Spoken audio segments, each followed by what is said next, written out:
She arrived at the Meridian Grand in Washington, D.C. at 2:17 a.m. on a Thursday in October, and the desk clerk told her there were no rooms available. She had a reservation. She had made it 6 weeks ago, under a name that was real on one level and operational on another, the kind of name that exists in two systems simultaneously, civilian records and something else, something that doesn't show up in any search that ordinary people know how to run. She had the confirmation number. She had the government rate booking. She had the credit card that corresponded to the identity she was currently operating under, which was not her military identity, but was connected to it in ways that no hotel front desk clerk would ever be equipped to understand. None of that mattered, because the desk clerk, a young man named Trevor, according to his name tag, who had the particular expression of someone in hour 9 of a 10-hour overnight shift and had long since stopped performing customer service and had moved into something closer to automated function, was looking at his screen and telling her, without looking up, that there were no rooms available under that name, that the reservation did not appear in the system, and that the hotel was fully booked for a defense contractor conference through the weekend. He said this without looking at her. He said it with the specific flatness of someone who has said a version of the same sentence many times tonight and is no longer invested in the response to it. He was looking at his screen. He was doing the small, unconscious things that people do when they are not looking at you. A slight slouch in the shoulders, a relaxation of the jaw, the beginning of the expression that forms on a person's face when they believe themselves to be unobserved. He did not consider her a problem that required his full attention. He had not looked at her face. If he had looked at her face, he would have recalibrated. She was aware of this. She was also aware that she could not afford to be the kind of person who made a scene in a hotel lobby at 2:17 a.m. about a missing reservation, because making scenes in hotel lobbies at 2:17 a.m. left traces that she could not leave. She needed to not exist in a form that could be locatable. The reservation failure was inconvenient. It was not, in the full accounting of the last 41 hours, the most inconvenient thing that had happened. She said, "Pull it again." He pulled it again. He said, "I'm not seeing anything." She had been awake for 41 hours. She had been on a transport aircraft for 17 of those hours.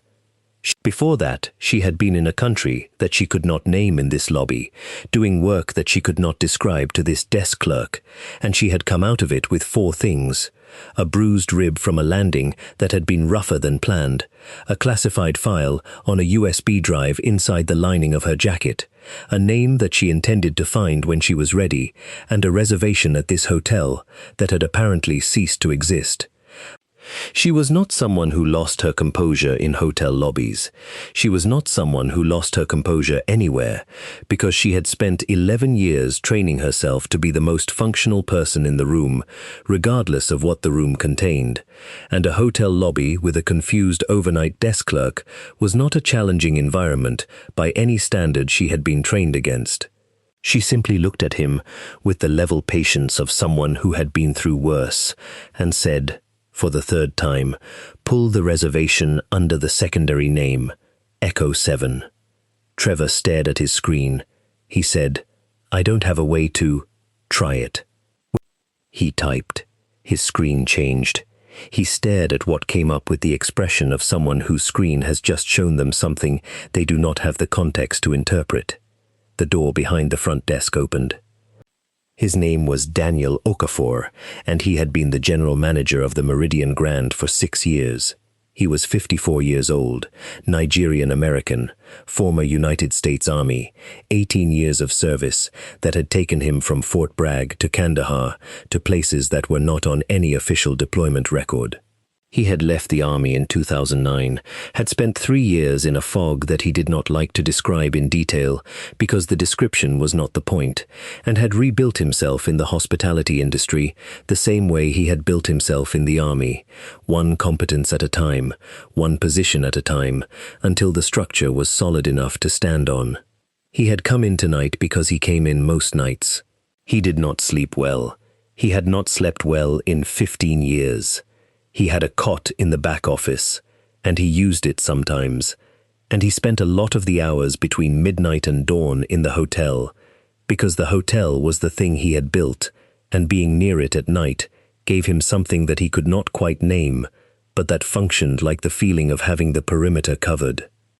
Trevor had called back to him because the screen had shown him something he didn't understand, and Daniel Okafor had come out to the front desk and had looked at the screen and had then looked at the woman standing on the other side of the desk. She was in civilian clothes, dark cargo pants, a nondescript jacket, a small duffel bag over her left shoulder. Her hair was pulled back with the efficiency of someone who had pulled it back quickly because it needed to be out of the way, not because she had thought about it. She was standing with a stillness that was not patience, exactly, and was not exhaustion, exactly, but was something that Daniel Okafor recognized immediately because he had spent 18 years around people who had it. It was the stillness of someone who had recently been in a place where remaining absolutely still at certain moments was the difference between coming home and not, and whose body had not yet recalibrated to an environment where that level of stillness was not required. He looked at her right hand, resting on the desk. On the heel of her palm, just visible below the jacket sleeve, a coin, not on a lanyard, not displayed, just resting in her hand, the way you hold something you have been holding for so long it has become indistinguishable from the hand itself. He recognized the coin. He would have recognized that coin in the dark, in poor conditions, at distance. It was the kind of thing you recognized when you had earned the right to recognize it, when you had been in the places where that coin meant something specific and unambiguous about what the person holding it had been asked to do and had agreed to do. He looked at Trevor and said, "I've got this." Then he looked at the woman and said, "Come with me." Her name was Captain Sarah Voss. What she told Daniel Okafor in his back office at 2:23 a.m. was a version of the truth that omitted the classified elements while communicating the essential shape of her situation, which was this. She was 41 hours awake. She had a bruised rib. She had come from somewhere difficult. She needed a room, and she needed the room to not be easily locatable by anyone who might be looking for it. He did not ask where she had come from. He had spent 18 years learning that you do not ask where someone has come from when the answer is the kind of answer they cannot give you. You make the assessment from what you can see, and what he could see told him most of what he needed to know. He said, 14th floor, northwest corner. The elevator for that floor requires a separate key, and the room is registered under the hotel's asset account, not a guest name. He paused. Is that sufficient? She looked at him for a moment. Yes, she said. He said, when did you eat last? She thought about it. 12 hours ago, maybe 14. He picked up the desk phone and called the kitchen. A 24-hour operation, one of the Meridian Grand's operational distinctions, and ordered food. Not asking her what she wanted, making a decision, she noted this. The specific quality of someone who was accustomed to making decisions efficiently and correctly, and who had learned that asking what someone wants when what they need is simply food, adds a round of communication that serves no one. He ordered protein and carbohydrates and water, and put down the phone and handed her a key card. He said, the coin. How long have you been carrying it? She looked at the coin in her hand. She had a habit of not looking at it, and also of never being without it. It had been given to her by the commanding officer of a unit that she had been attached to for 14 months, in a place she could not name, and it was made of a specific alloy, with a specific weight, that she had memorized by feel, and she had held it in her right palm through situations where the only thing she could do was hold it and keep functioning, and she was holding it now because the lobby had been a situation where she had needed to keep functioning. 7 years, she said. He nodded once. He understood. She took the keycard and the elevator to the 14th floor and found the room at the end of the northwest corridor and went inside and stood in the dark for a moment before she turned on any lights. This was a habit she had formed in a different kind of room, in a different kind of building, in places where the first thing you did upon entering any space was assess whether anything had changed since the last time you were there and whether the darkness held anything it wasn't supposed to hold. Nothing in this room had changed because she had never been here before, and the darkness held nothing but the city light bleeding through the heavy drapes, and after a moment, she turned on the lamp by the desk and set her bag down and sat on the edge of the bed and looked at her hands. The coin was in her right hand. It was always in her right hand. She held it the way she always held it when she was somewhere that was temporarily safe.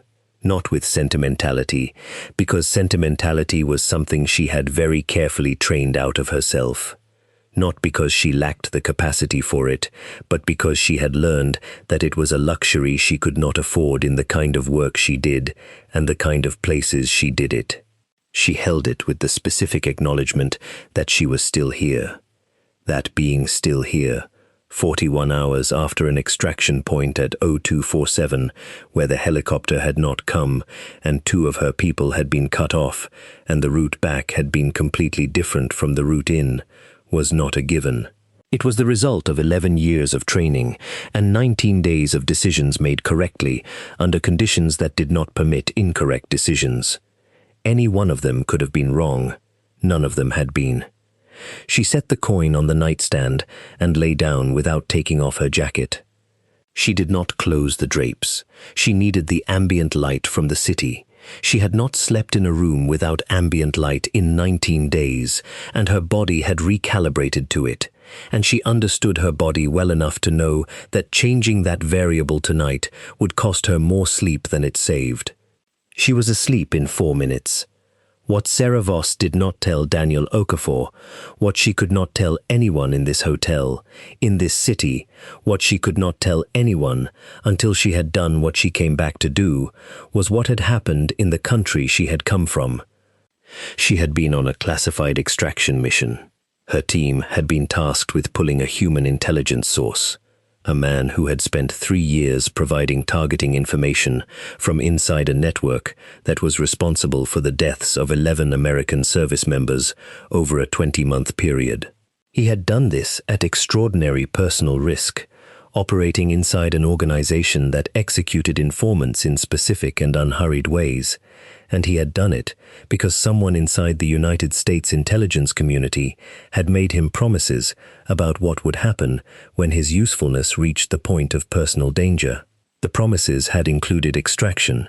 The promises had included a new life, new documents, his family brought out separately through a parallel channel. The promises had been specific and documented, and Sarah Voss had read them in the briefing packet she had received when she was assigned this mission and had thought, "These are the promises we make. We keep these." His cover had been compromised 3 weeks ahead of schedule. The parallel channel for his family had not been activated. The reason for this was one of the things she had pulled off the server and was on the drive in her jacket lining. His family had not come out. He had not known this when she reached him. She had not told him. There was nothing to be done about it in that moment, and telling him would have cost her the extraction, and she had made that calculation in the 2 seconds between entering his location and speaking to him, and she had made it correctly, because the correct calculation in that moment was the one that kept him moving, and she needed him moving. The window to extract him was 48 hours.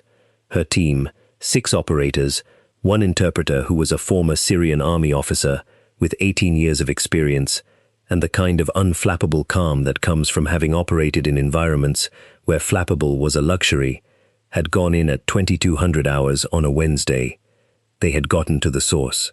They had moved through the city the way her team moved through cities in that part of the world, in staggered pairs, using the civilian rhythm of the streets as cover, communicating in the specific shorthand of people who had worked together long enough to need very few words.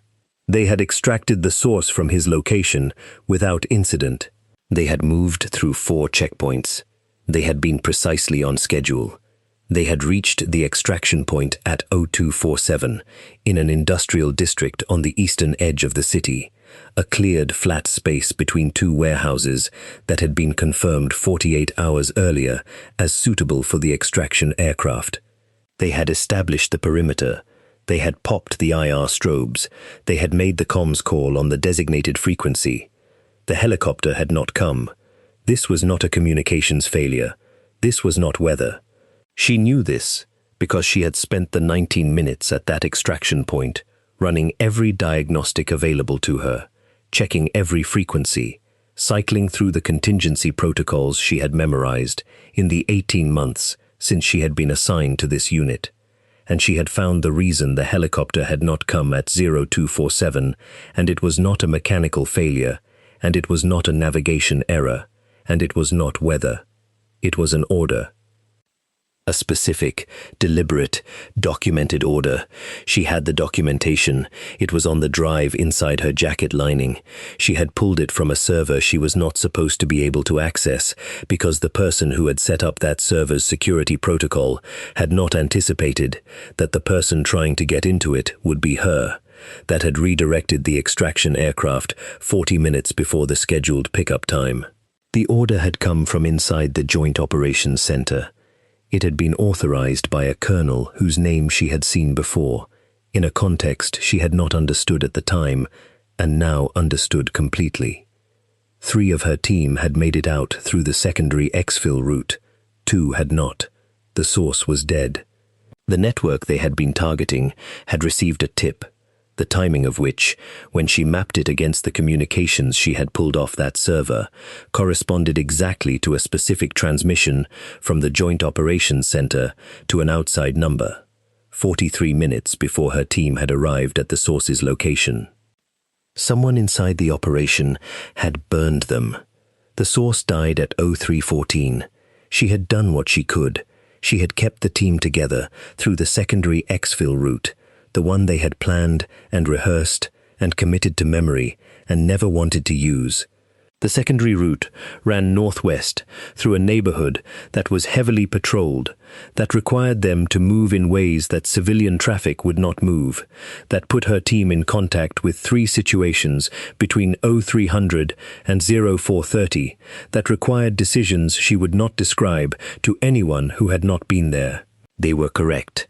4 of her 6 operators came out through the secondary route. The interpreter came out. The source did not come out. 2 of her operators, Sergeant First Class Derek Osei and Staff Sergeant Mia Calloway, had been positioned to cover the eastern approach when the situation at the extraction point deteriorated. When the secondary route opened, they were 300 meters from the rally point and moving, and then they were not on the comms, and she had made the decision that 11 years of training prepares you to make and that nothing else prepares you for, which was to take the 4 who were present and move, because waiting for the 2 who were not present was a choice that would result in 0 coming out, and she could not accept 0. She had not heard from Osei or Calloway since 0311. She did not know their status. She thought about their status at 0311 every day. She thought about it the way you think about something that you cannot resolve yet, but that will be resolved, that must be resolved, that you will make every decision necessary to ensure is resolved. Not as grief, because grief required a finality she did not have. As a debt. The kind of debt that structures everything until it is paid.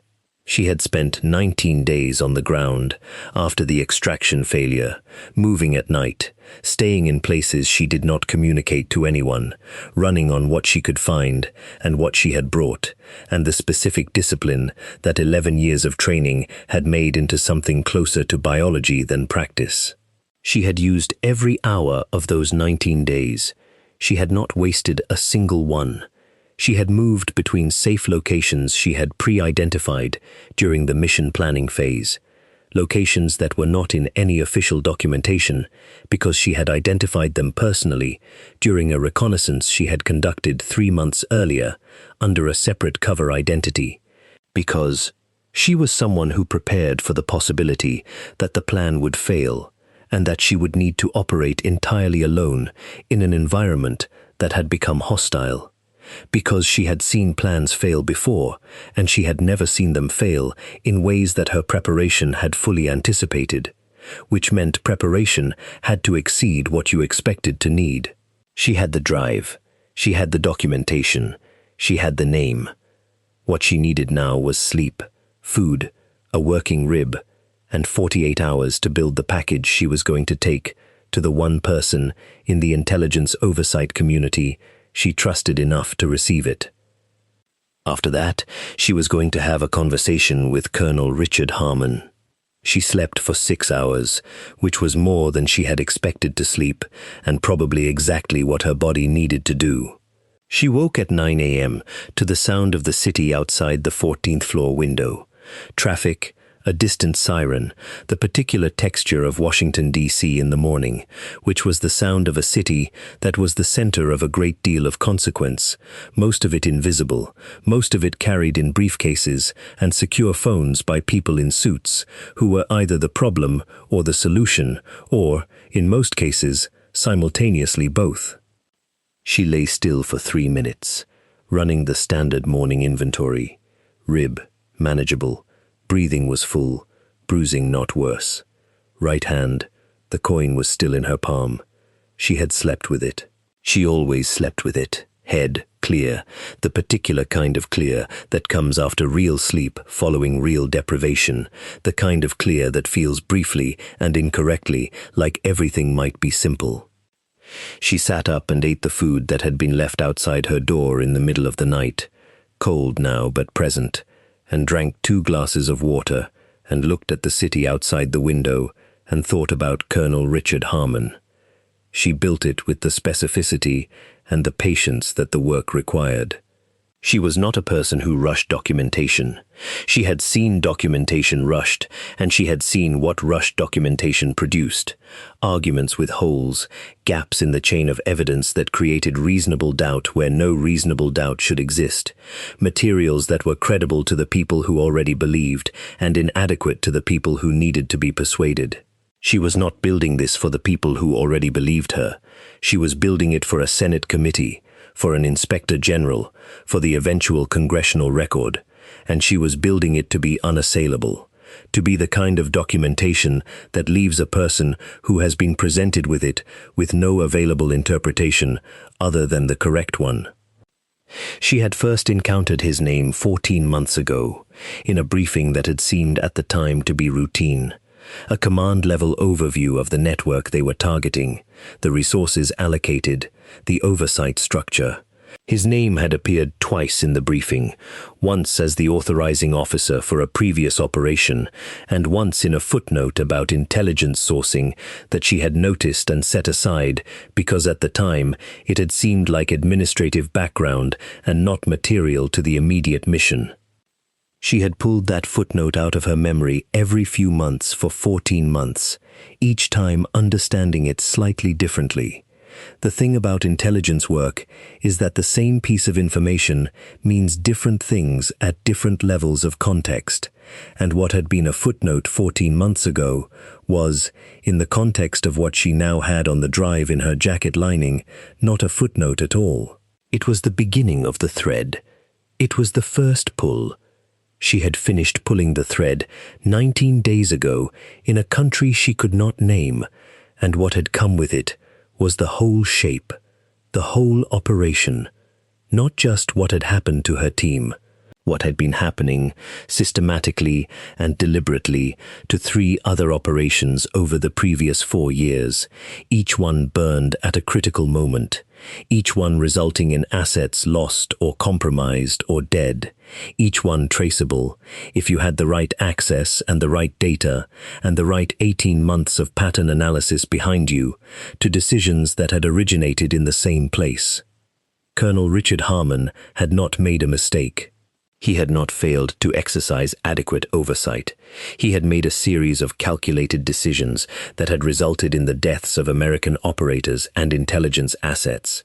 And he had made those decisions in exchange for something, and she had most of what the something was on the drive, and the rest of it in the analysis she had been building in her head for 19 days of moving at night in a country where being found would have ended the analysis permanently. She had thought about who to take this to for 19 days. The answer had to be correct. There was no second chance at a first delivery. If she gave this to the wrong person, to someone who would suppress it or redirect it, or who had their own relationship with the network that Harmon was protecting, the drive would disappear and she would become a problem to be managed rather than a source to be protected. And Derek Osei and Mia Calloway would remain unaccounted for, and Colonel Richard Harmon would make 3 more decisions like the ones he had already made. She had considered and rejected 11 people over those 19 days. She had rejected them for specific reasons: documented relationships with contractors in the defense space, political dependencies on the committee structure that Harmon operated within, prior decisions in their official capacity that indicated a preference for institutional stability over the kind of accountability that made institutions stable in the first place. She was rigorous about the rejections. Each one cost her a potential path. She needed the path she chose to be the right one the first time. She was going to take it to Senator Patricia Vane, who chaired the Senate Intelligence Committee, who had a reputation for following evidence wherever it led, regardless of what it cost her politically, and who had a secure compartment in her Capitol Hill office where material of this classification could be received. But first, she woke at exactly 9 a.m. She had not set an alarm. She rarely set alarms. Her body had learned, over years of operational tempo that required her to function on irregular and often severely reduced sleep, to wake at whatever time she had internally designated when she closed her eyes, with an accuracy that she had tested and confirmed to within 15 minutes. She had designated 9 a.m. because 9 a.m. gave her the daylight hours she needed and the darkness hours she had needed for travel, and she was rarely wrong about what she needed. She lay still for 3 minutes. This was not stillness for its own sake. It was assessment. Rib.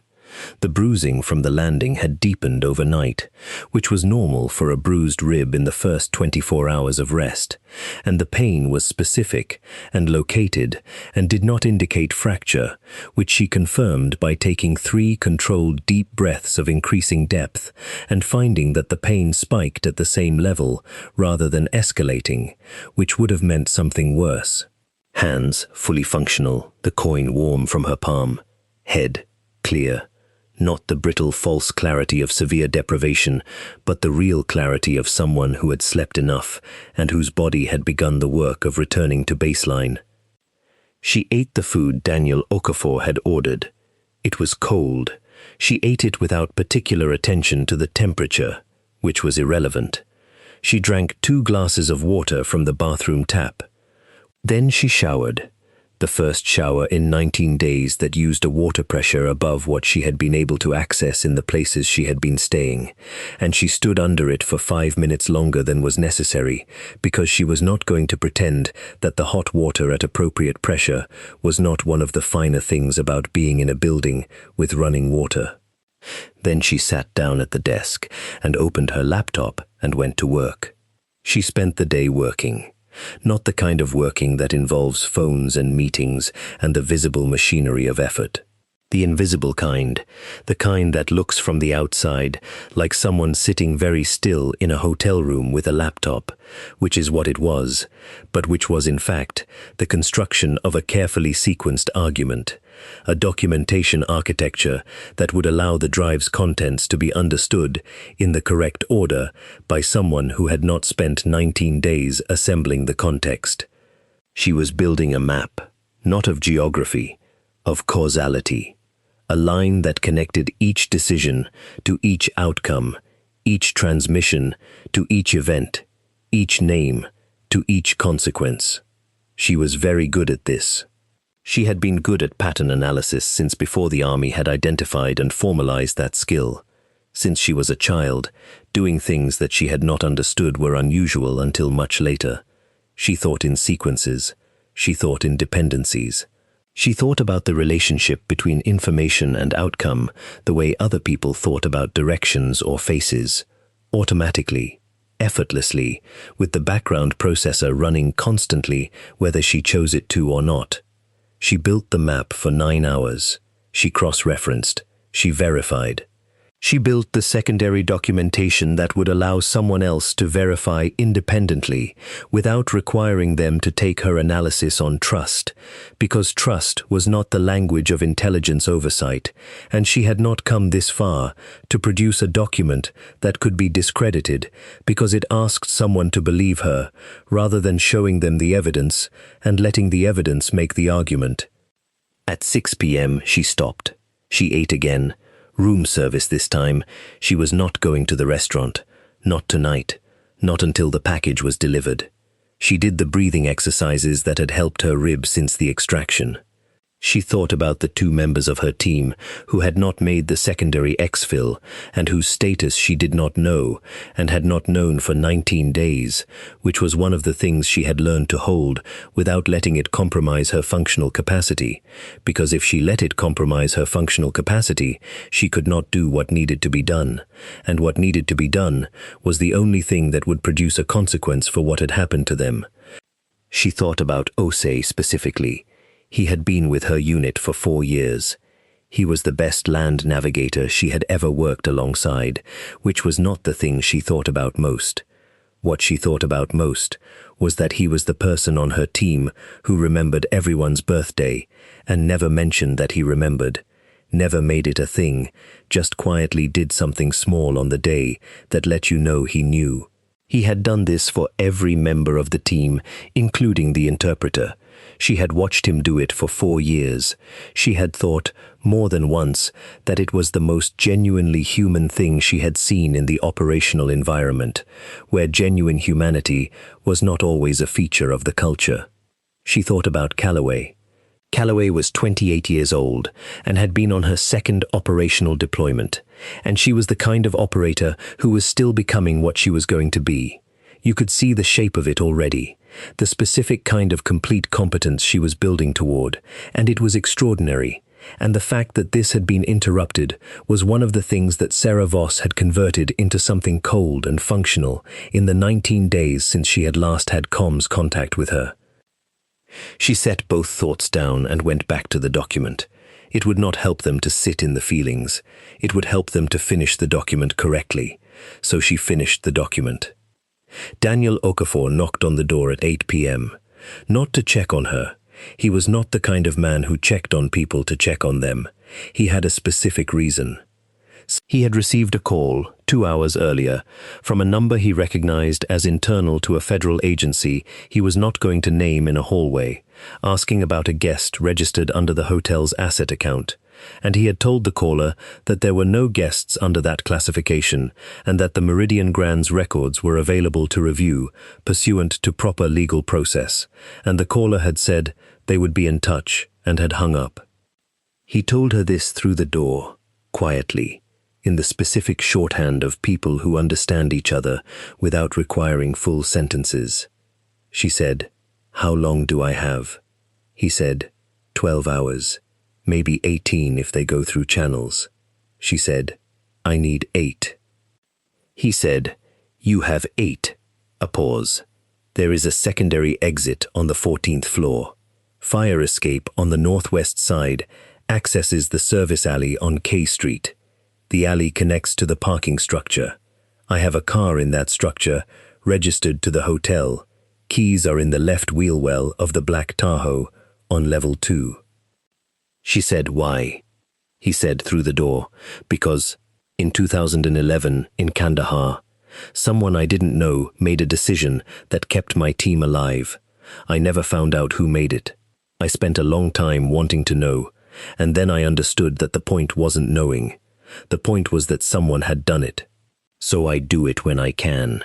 She was quiet for a moment. Then she said, "Thank you." He said, 8 hours. And his footsteps moved back down the corridor. She delivered the package to Senator Patricia Vane's secure office at 6:47 a.m. the following morning. She had called ahead, a number she had carried for 2 years for this kind of purpose, a number that went directly to the senator's chief of staff, who had served 30 years ago in a capacity that meant she understood exactly what a call on that line at 6 a.m. meant, and responded accordingly. The senator arrived at her office at 7:30 a.m. She read the executive summary of the documentation package in the specific focused silence of someone who was reading carefully, not skimming, not performing attention, but genuinely giving the material full processing weight. She asked 3 questions. She asked them in the order that told Sarah the senator had understood the structure of the argument and was verifying the 3 load-bearing facts that the rest of the argument depended on. Sarah answered all 3 questions directly and completely. The senator said, "This is sufficient to open a formal investigation." Sarah said, "I know." The senator said, "Where will you be?" Sarah said, "Available," which meant not findable by the people who are currently looking, but reachable by you through the appropriate channel when the appropriate moment comes. The senator looked at her for a moment with the specific quality of attention of someone who is assessing not just the information, but the person who has brought it and what the bringing of it has cost. She said, "You lost 2 people. Their status is still unknown." Sarah said, "I understand." The senator held her gaze. "We will find out." Sarah stood. She said, "I know you will." She meant it. She had chosen this person carefully, over a long time, for exactly this quality, the willingness to follow the evidence into places where the evidence led to people who could cause problems for you, and to go there anyway, because the alternative was a world where Colonel Richard Harmon made 3 more decisions like the ones he had made, and 3 more teams went to 3 more extraction points and waited for helicopters that never came. She walked out of the senator's office building into the early morning Washington, D.C. air. The city was beginning to move around her. The government district in early morning has a specific quality of momentum, the sense of an enormous machine recalibrating to the day's requirements. People arriving at buildings where consequential things happen with the slightly rehearsed purposefulness of people who have been doing consequential things long enough that they have become accustomed to the idea. She stood on the sidewalk for a moment and breathed the cold October air and held the coin in her right palm. She had been carrying the coin for 7 years. It had been given to her by a commanding officer whose name she would not say in a public space, the commanding officer of the unit she had been attached to for 14 months before this assignment, who had told her when he gave it to her, "This means you have done the thing that could not be done, not the thing that was difficult, the thing that was not possible, that required you to become something you were not sure you could become, and you became it. You carry this so you remember that you already know how to do that." She had carried it through things since then that had required her to remember exactly that. She was carrying it now for the same reason. She stood on the sidewalk outside the senator's office building in the early morning air, and she thought about what 6 to 8 weeks meant in terms of what she was going to do with that time, and where she was going to be, and what she was going to need to be ready for when the investigation produced the result she had built it to produce. She thought about Derek Osei and Mia Calloway. She thought about 0311. She thought about the secondary exfil route and the decision she had made and the 4 operators who had come out because of it, and she held that against the 2 who had not. And she did not look away from that accounting, because looking away from it would be a dishonesty she was not willing to practice. She had made the correct decision under the conditions she had. She had made it with the information available to her. She would make it again under the same conditions, and she still carried it with her the way she carried the coin, always, and without performing the weight of it. She stood on the sidewalk for a moment, with her hands in her jacket pockets and the coin in her right palm. She thought about the 2 members of her team. She thought about Kandahar, 2011. and the decision that Daniel Okafor said had kept his team alive, and the fact that he had spent years wanting to know who made it and had eventually understood that the point was not knowing, but doing. She thought about what it meant to be the person who did it, the person who made the decision. Not for recognition, not for the record, because the work had to be done and she was capable of doing it, and the alternative was a world where it didn't get done. She had started building this case 19 days ago on the ground in a country she could not name. She had been building it in one form or another for 14 months before that. She had walked into this moment through a hotel lobby at 2:17 a.m.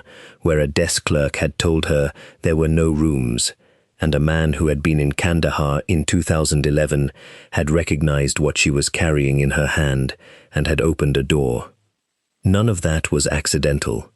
She did not believe in accidental. She believed in causality, in the way that one thing connects to the next thing, in the way that a decision made in the right direction at the right moment produces a consequence that you cannot always see and sometimes never see, but that is real and specific and traceable if you look carefully enough and long enough, which she did. She was someone who looked carefully and long enough. She put the coin back in her jacket pocket and walked toward the parking structure on K Street, where a black Tahoe was waiting in the left wheel well, with the keys she would not need after today, because after today she would not be in Washington, D.C. anymore, and she would not be in this name, and she would be somewhere else, becoming the next version of herself that the next thing required. Colonel Richard Harmon did not know her name. He knew that something had gone wrong with the extraction. He did not know what she had pulled off that server. He did not know that she had spent 19 days on the ground building a case that would, in approximately 6 to 8 weeks of formal investigation, arrive at his desk in a form that would not leave him any useful options. He would know soon enough. She started the car and drove south. The city moved around her, ordinary in the particular way that cities are ordinary in the early morning. People going to work, traffic finding its patterns, coffee shops opening their doors. She drove through it with the specific quality of presence that was her default operating mode, fully aware of the exits, fully aware of the options, fully aware of the space around her and what it contained. She had done what she came to do. What came next would take time. Investigations took time. Justice, when it came through the proper channels, took time, and she had learned, not easily, not without cost, but finally and permanently, that proper channels were worth the time when you had built the case correctly. She had built it correctly. She knew that. She had been building things correctly for 11 years, and she knew what correctly felt like. She drove until the city thinned, and then she stopped at a gas station and bought coffee and stood by the car and drank it and looked at the early morning sky, which was the color of something that was about to become something else, the specific between color of 7 a.m. in October, when the light is still finding its angle. She thought, 2 people whose status was unknown. She thought, 6 to 8 weeks. She thought, I'm coming. She got back in the car and drove. The coin was warm from her palm. It had been warm for 7 years. It would be warm for a long time yet. There was still work to do, and she was the one who was going to do it, and that was not a burden she carried reluctantly. That was the thing she had chosen.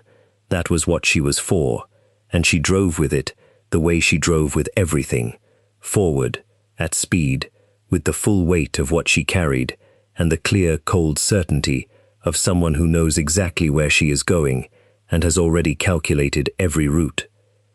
Colonel Richard Harmon had made his decisions. She had made hers. The difference was, she was better at following through.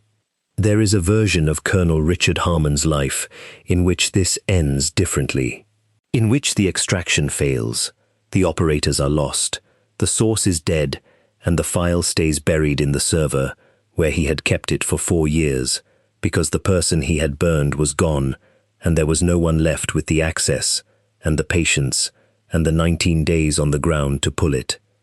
He had calculated the probability of this version. He had calculated it at 91%, which was not a number he had arrived at casually. It was the number that his years of making decisions like this one had produced, the empirical result of how many times someone had found the thread, and how many times the thread had led somewhere that caused him a problem. The answer was, not often. The answer was, almost never. The answer was, 91% of the time, the thing stayed buried.